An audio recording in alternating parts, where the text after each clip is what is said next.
Então, pessoal, eu vou tentar dar uma revisada aqui no conteúdo da Revolução Francesa, porque a última vez que eu fiz um vídeo, muita gente disse que ajudou bastante. Então, estou fazendo de novo, principalmente porque a Amábile e a Nicole pediram de uma maneira muito sutil. É, eu até coloquei no documento de vocês, está errado ali, eu coloquei Revolução Inglesa ali em cima, é Revolução Francesa, porque o conceito de revolução é o mesmo. Tem que ser uma mudança profunda na estrutura política, econômica e social daquele lugar que a gente está falando, no caso aqui da França. Então, no final do processo revolucionário, a gente tem que analisar se houve uma mudança política, econômica e social. É, Para começo de conversa, a França tinha uma estrutura social ainda da Idade Média, né, uma estrutura feudal, onde tem primeiro, segundo e terceiro estado, sendo o primeiro estado o clero, o segundo estado a nobreza e o terceiro estado é aquele negócio, né? Nas minhas aulas eu fiquei usando a palavra resto, porque eu não posso dizer que são ricos, porque tem os trabalhadores que são pobres, e também não posso dizer que são pobres, porque tem os burgueses aqui também, certo? Então é meio complicado de colocar assim a situação econômica desses grupos. Então eu coloquei como o resto, aqueles que não têm direitos políticos. O primeiro estado é a igreja. Então até tem uma subdivisão ali, clero secular e clero regular. Mas o primeiro estado, o que eu vou cobrar de vocês é o primeiro estado é a igreja, beleza? Até se depois alguém quiser explicação melhor sobre isso que eu passei aqui, posso até fazer, mas o foco aqui nessa revisão é para a prova.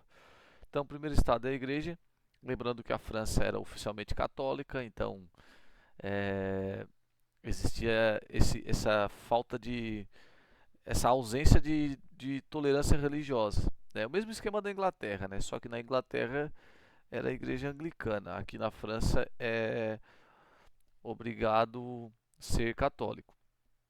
Segundo estado, a nobreza tem menos poder político que o primeiro estado, porque o primeiro estado tem o poder do controle pela fé e a nobreza não tem isso. Porém, a nobreza ali, vocês também vão ser cobrados saber a diferença entre os três tipos de nobreza, né? A nobreza da corte, porque o poder político nessa época aqui, ele se dá pela proximidade do rei. Quanto mais próximo o maluco tá do rei, mais chance ele tem de bajular o rei e conseguir alguma troca de favor. Então, a nobreza da corte, dentro desse esquema de nobreza aqui, são os que têm mais poder político, mais influência. A nobreza do campo, eles funcionam como um sistema feudal. Tem o dono da terra que explora os camponeses que não têm terra. Então, tudo que é produzido ali pertence a ele. Então, só o fato desse cara ser o dono da terra deixa ele muito poderoso, porque ele controla todo mundo que está em cima da terra dele, certo? Ou seja, o camponês aqui eu meio que já estou explicando, né? O camponês é um ferrado ali que não tem terra e tem que se submeter ao regime de trabalho imposto pela nobreza. A nobreza toga é uma parada que pode deixar vocês confusos na prova, porque a nobreza toga basicamente é composta por qualquer um que possa comprar título de nobreza, para meio que forjar assim um título de para tentar entrar na aristocracia dessa forma, para adquirir um status social por meio da riqueza. Geralmente quem faz isso são os burgueses, que são os únicos que precisam comprar o título de nobreza e têm dinheiro para comprar o título de nobreza. Terceiro estado, que é um confuso aqui, né? Mas o que que bota toda essa galera no mesmo estado, na mesma classe social? É o fato de não ter poder político. Então, tanto os burgueses, quanto os trabalhadores urbanos, quanto os camponeses, eles não têm poder político, certo? Então aqui você tem duas classes, que são os trabalhadores urbanos e os camponeses, que são pobres e eles têm muitos motivos para querer fazer a revolução, redução de impostos, igualdade social, melhoria das condições de trabalho, enfim, uma porrada de coisa. Só que os interesses desses pobres meio que se juntam com alguns interesses da burguesia. eu já vou meio que explicar essa parada aqui das causas, né? Já vou aproveitar o embalo e explicar essa parte das causas. O burguês tem dinheiro, mas ele não tem poder político. E isso deixa ele meio revoltado, porque ele nunca vai ser representado dentro do parlamento. Então, os interesses dele vai estar sempre em segundo plano e a vontade da nobreza vai estar sempre em primeiro plano. Então, tanto o burguês quanto a classe trabalhadora, eles querem ter mais poder político, querem ter algum poder político. Então é nessa aí que eles vão acabar se juntando. Também tem outros fatores que juntam a burguesia com o resto dos trabalhadores, tipo o fato do primeiro e segundo estado não pagar imposto, só o terceiro estado que paga imposto. Isso também acaba juntando os interesses da burguesia e dos trabalhadores. Um outro fator também é a questão religiosa. Os burgueses e o resto aqui dos trabalhadores é, não querem necessariamente estar na Igreja Católica obrigatoriamente. Eles querem liberdade religiosa e não tem. Então tudo isso vai fazer com que a burguesia e a classe trabalhadora se junte para tentar derrubar o absolutismo, porque os interesses são semelhantes nesse sentido, né? O objetivo de derrubar o absolutismo é igual para os dois. Aqui no caso já expliquei essa causa aqui, né? Também já expliquei essa causa, isenção de impostos da aristocracia. O primeiro e o segundo estado não pagavam imposto, só o terceiro estado pagava, então isso deixava a galera meio puto da cara. Desigualdade social é uma causa bem óbvia, porque era uma desigualdade social no nascimento. O cara já nasce filho de camponês, vai morrer nessa classe, não vai mudar nunca. Não há nenhuma mobilidade social aqui. A única coisa que acontece é que alguns membros da nobreza podem se tornar clérigos, porque é meio difícil nascer padre. Enfim, o resto aqui não tem mobilidade social, então essa é uma causa da revolução também. A influência das ideias iluministas, na verdade a gente não conseguiu estudar muito bem as ideias iluministas, mas essas ideias vão influenciar na Revolução Inglesa, na Revolução Francesa, na independência do Brasil, na independência dos Estados Unidos, porque os ideais de liberdade, igualdade e fraternidade inspiram a revolução. O povo quer igualdade social, porque não tem nenhuma. O povo quer liberdade para poder escolher a sua religião, enfim, para poder escolher o seu trabalho. E esse lema do iluminismo acaba inspirando a Revolução Francesa. Inclusive a bandeira da Revolução Francesa tem esse lema. Aqui eu coloquei como endividamento do Estado. É, O Estado gastava com um monte de guerra que geralmente não conseguia vencer. Também gastava com festa, farra, banquete, enfim. Eram gastos superficiais que fazia com que o imposto precisasse aumentar o tempo todo. Então a nobreza gastava com farra e o imposto desses aqui acabava aumentando para sustentar a farra da nobreza. Aí deixa o povo meio puto da cara.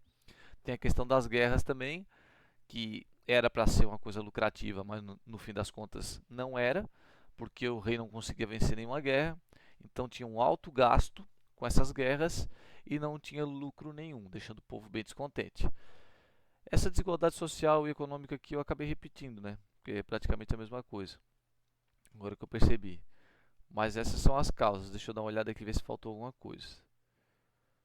Não, é isso aqui mesmo, tranquilo. Aqui eu coloquei algumas imagens, mas esqueci de passar, né? Esse aqui é a imagem que representa melhor a Revolução Francesa, né? Digamos que é a capa, né? Essa imagem aqui é interessante, eu queria ter mostrado para vocês na sala de aula, mas acabei não tendo tempo para organizar uma aula lá no auditório. Essa imagem aparece bastante. É uma charge aqui representando o primeiro, o segundo e o terceiro estado. O terceiro estado é esse camponês carregando os dois vadios aqui nas costas, né? O cara que representa o clero e o cara que representa a nobreza. Então essa charge tem esse significado. O terceiro estado carrega o primeiro e o segundo nas costas. E é verdade mesmo, né? Aqui eu coloquei só um negocinho do iluminismo. É... Agora vai para a parte da revolta aristocrática e para a parte das assembleias. A revolta aristocrática vai acontecer porque o, os gastos com a corte e todo o endividamento do Estado vai se aprofundar numa crise econômica e financeira para o rei Luís XVI dar conta. E qual é a ideia do rei Luís XVI? Ele pensou em cobrar imposto do primeiro e do segundo estado também. Só que ele, ao invés de simplesmente cobrar esse imposto do primeiro e segundo estado, ele resolveu convocar o primeiro e o segundo estado para trocar uma ideia e propôs que eles deveriam pagar imposto também. E esses caras do primeiro e do segundo estado simplesmente se negaram a pagar impostos. Esse episódio ficou conhecido como revolta aristocrática. E aí o rei falou: "Ah, se vocês não deixam eu resolver essa parada, então eu vou tocar isso aí para vocês". É onde surge a Assembleia dos Estados Gerais. Junta aí o primeiro, segundo e terceiro estado e vocês dão um jeito de resolver a crise. Qual é o problema da Assembleia dos Estados Gerais? O problema da Assembleia dos Estados Gerais é a desigualdade de votação, porque na hora de votar as pautas da Assembleia, ficava sempre o primeiro e o segundo estado votando junto, e o terceiro estado sempre votava isolado. Então, o sistema de voto não era por pessoa, não era cada parlamentar desse aqui que tinha um voto. O sistema de voto era por estado. Então, o primeiro estado tinha um voto, o segundo estado tinha um voto, o terceiro estado tinha um voto. No fim das contas, sempre dava 2-1 e o terceiro estado sempre perdia nesse debate. Porque, por exemplo, na pauta de vamos cobrar impostos do primeiro e do segundo estado também. O primeiro estado vota não, o segundo estado vota não, o terceiro estado vota sim. Então, o primeiro e o segundo estado sempre vence, o terceiro estado sempre derrotado. Aí o terceiro estado fica meio puto da cara, percebe que não consegue fazer nada na Assembleia dos Estados Gerais, se separa e funda uma Assembleia própria, chamada Assembleia Nacional Constituinte. Como o nome está dizendo tudo, né? Assembleia Nacional Constituinte, o objetivo é criar uma Constituição. E eles começam a se reunir, começam a elaborar essa Constituição, e o rei manda fechar essa Assembleia. Ele acha uma ameaça para o seu poder, e era mesmo, porque se os caras fizessem uma Constituição, provavelmente o absolutismo seria considerado crime. Então o rei manda fechar a Assembleia Nacional Constituinte. E aí rola o episódio conhecido como Juramento do Jogo da Pela, que basicamente é toda a galera da Assembleia Nacional Constituinte, né, que vai decidir continuar a revolução sem se separar e sem desistir, não importando os meios que seriam necessários para conseguir finalizar essa revolução. Então a ideia era levar a revolução a qualquer extremo que fosse necessário, certo? Desde que chegasse no objetivo das mudanças que eles queriam. Então, a partir do juramento do Jogo da Pela, o bagulho vai ficar louco, porque tentaram resolver as paradas na conversa, na base da Assembleia e na base da Constituição, e o rei mandou fechar a Assembleia por ato autoritário. Então, os caras vão fazer esse juramento aí, né? Vão jurar de novo o lema liberdade, igualdade e fraternidade e vão fazer a revolução dar certo, nem que precise ter derramamento de sangue. Nesse contexto vai rolar a tomada da Bastilha, né? Os caras estão precisando de arma e pólvora para fazer a revolução, vão invadir a prisão da Bastilha para roubar arma e pólvora. E quando eles chegam na prisão da Bastilha, percebem que muitos dos presos que estão lá também são presos políticos, são presos que estão ali porque foram contra o rei Luís XVI. Então a galera entra na prisão da Bastilha para roubar pólvora e arma, começa o conflito, soltam os presos, eles vão conseguir render os guardas e vão conseguir derrubar a prisão da Bastilha. Eu não poderia perder a oportunidade de colocar um trechinho aqui do Assassin's Creed que tem a tomada da Bastilha. Até tem essa ceninha aqui que é interessante, que é o exército armado E os caras realmente só com o que tinha ali, os camponeses com pá, enxada, foice, ancinho, e os caras empurravam bala mesmo na população comum e não queriam nem saber, certo? Foi uma batalha desigual, né? Porque o exército oficial era armado, equipado, e os caras partiram para cima e conseguiram tomar a prisão da Bastilha. Qual é o valor simbólico da tomada da Bastilha? Era um bando de pessoas normais, trabalhadores, desarmados, sem treinamento, que invadiram a prisão da Bastilha como forma de revolta e conseguiram vencer soldados fortemente armados. Então, a prisão, que era para ser um símbolo da força do rei, ameaçando todo mundo. Ah, se você for contra o rei, você vai ser preso lá na prisão da Bastilha. É, acabou se tornando um símbolo da fraqueza do rei, porque eles conseguiram derrubar essa prisão, certo? As consequências dessa tomada da Bastilha é que vai começar a rolar um monte de protesto e de revolta desse mesmo tipo da tomada da Bastilha. O rei, pressionado com essas revoltas, vai ser forçado a reconhecer a Assembleia Nacional Constituinte e reabrir essa Assembleia Nacional Constituinte. E meio que isso a longo prazo se tornou um tiro no pé, porque a Assembleia Nacional Constituinte vai fazer a Constituição e vai se tornar Assembleia Legislativa e depois vai assumir o poder com o nome de Convenção Nacional. O, o rei Luís XVI vai ser preso porque o absolutismo vai contra os ideais da Constituição. Aí a Convenção Nacional, que é a Assembleia que assumiu o poder, vai mandar prender o rei e a rainha. Aqui tem um ponto importante. A Convenção Nacional é dividida em dois grupos, jacobinos e girondinos. Duas ideias totalmente diferentes dentro da mesma Assembleia. E o rei e a rainha estão lá presos ainda. Então começa esse debate entre jacobinos e girondinos. Os girondinos, que são a alta burguesia, achavam que a revolução já estava de bom tamanho, podia ser finalizada por ali. Eles são os conservadores, queriam manter as coisas como estão. Já conseguiram prender o rei e a rainha, já assumiram o poder, fechou, pode parar por aqui. Já os jacobinos são a baixa burguesia, eles são radicais, eles querem mais mudanças, querem mudanças mais profundas. E também querem a morte do rei e da rainha, querem que o rei e a rainha sejam executados.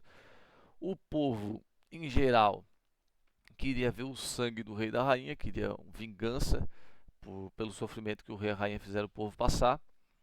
E aí acabaram apoiando o Partido Jacobino, que assumiu o poder e, sob o comando de Robespierre, acabou executando o rei e a rainha. O regime do terror, o que eu vou estar cobrando na prova? O chefe do regime do terror era o Robespierre, que ele era o chefe do Partido Jacobino e acabou virando o chefe de governo. Por que recebe esse nome regime do terror? Porque era tanta repressão, tanta perseguição, tortura e execução que ficou com esse nome, né? Regime do terror. Tipo, todos aqueles que o Robespierre considerava os opositores do Partido Jacobino, ou qualquer um que ele achasse que poderia oferecer é, risco para os ideais da revolução, ele perseguia e matava. Só que aí essa lista de ameaças começa a ficar cada vez maior. Tipo, ele começa matando membros da nobreza, membros do clero, matando membros do Partido Girondino até.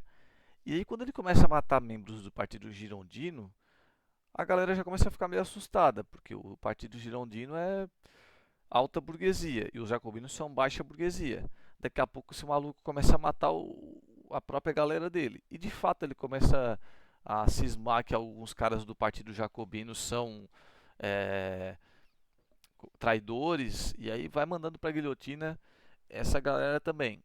Então a guilhotina ficou popular por conta dessa época aí do regime do terror. Ele executava muita gente mesmo. E esse esquema de ficar executando todos os opositores vai fazer com que o Robespierre perca muito prestígio, principalmente porque ele começa a matar o pessoal próximo do Partido Jacobino. Aí ele vai perdendo prestígio, vai perdendo popularidade e acaba com ele mesmo sendo executado na guilhotina. O conteúdo da prova vai finalizar por aqui, certo? Eu não me aprofundei muito na explicação do golpe do 18 Brumário que colocou Napoleão Bonaparte no poder. Então, o basicão do conteúdo da prova vai só até esse ponto.